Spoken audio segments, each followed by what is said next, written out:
السلام علیکم ورحمۃ اللہ وبرکاتہ حامدا و مصلیا اما بعد۔ ناظرین کرام، آج کے درس کا موضوع ہے کہ کیا قربانی مردوں کی طرف سے کرنا جائز ہے؟ اور بہت سارے لوگوں نے تو اپنی زندگی کا ایک حصہ ہی بنا لیا ہے کہ وہ جب بھی قربانی کرتے ہیں تو اپنے مردوں کے نام سے ہی قربانی کرتے ہیں،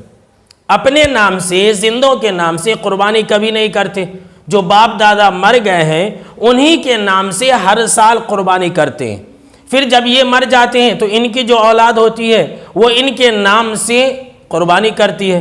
تو سوال یہ پیدا ہوتا ہے کہ جس طرح سے لوگوں نے مردوں کی طرف سے قربانی کرنے کو ضروری اور فرض سمجھ لیا ہے، کیا یہ قرآن و حدیث سے ثابت ہے؟ جہاں تک قرآن اور حدیث سے اس بات کی ثبوت کی دلیل ہے تو زیادہ تر صرف اور صرف ایک ہی حدیث لوگ پیش کرتے ہیں جو ابو داؤد اور ترمذی کے اندر موجود ہے کہ حضرت علی رضی اللہ تعالی عنہ ہر سال آپ صلی اللہ علیہ وسلم کے نام سے قربانی کیا کرتے تھے۔ لیکن ناظرین کرام، میں آپ کو سب سے پہلے یہ بات بتا دوں کہ یہ حدیث کسی بھی طرح سے قابل قبول نہیں ہے، اس لیے کہ اس حدیث کی سند میں ابو الحسن الکوفی نام کا ایک ایسا راوی ہے جو کہ مجہول ہے، کسی بھی کتاب کے اندر اس کی جو حالات زندگی ہے منقول نہیں ہے۔ اب اتنے اہم مسئلے میں ایک مجہول راوی جس سند کے اندر ہے اس حدیث سے کیسے یہ مسئلہ ثابت کیا جا سکتا ہے؟ تمام محدثین نے، تمام محققین نے یہ کہا کہ ابو الحسن الکوفی یہ کون راوی تھا، یہ کہاں پیدا ہوا، اس نے کس کس سے علم حاصل کی، اس کے شیوخ کون تھے اور اس کے تلامذہ کون تھے، کسی کو نہیں معلوم ہے۔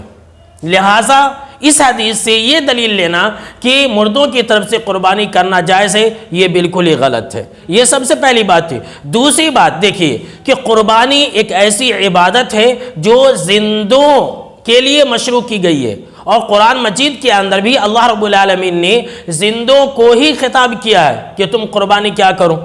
اور شریعت کے جتنے بھی احکام ہیں وہ زندوں کے لیے ہوتے ہیں۔ تو جب شریعت کے تمام احکام زندوں کے لیے ہے تو قربانی بھی زندوں کے لیے ہے، مردوں کے لیے ہے ہی نہیں۔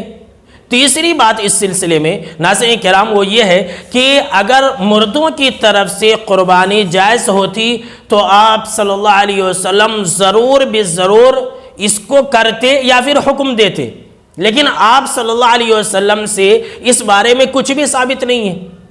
اور نہ ہی صحابہ کرام سے اس بارے میں کچھ ثابت ہے۔ اگر مردوں کی طرف سے قربانی کرنی جائز ہوتی تو ذرا سوچئے کہ کیا آپ صلی اللہ علیہ وسلم اپنی بیوی ام المؤمنین والمؤمنات خدیجہ رضی اللہ تعالی عنہا کی طرف سے نہیں کرتے؟ لیکن آپ صلی اللہ علیہ وسلم نے کبھی بھی ان کے نام سے قربانی نہیں کی، جبکہ آپ صلی اللہ علیہ وسلم مدینے کے اندر بھی ان کا ذکر خیر کیا کرتے تھے۔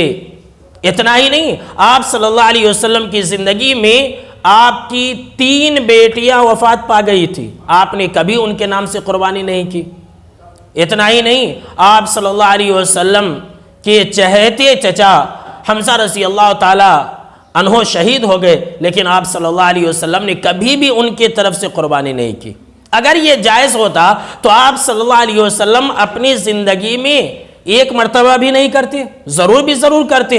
اور یہ اتنی اہم عبادت ہے۔ اگر یہ مردوں کی طرف سے جائز ہوتا تو کم سے کم آپ صلی اللہ علیہ وسلم حکم تو دیتے کہ تم اپنے مردوں کی طرف سے قربانی کیا کرو، لیکن ایسی کوئی بات کسی بھی احادیث کے اندر مذکور نہیں ہے۔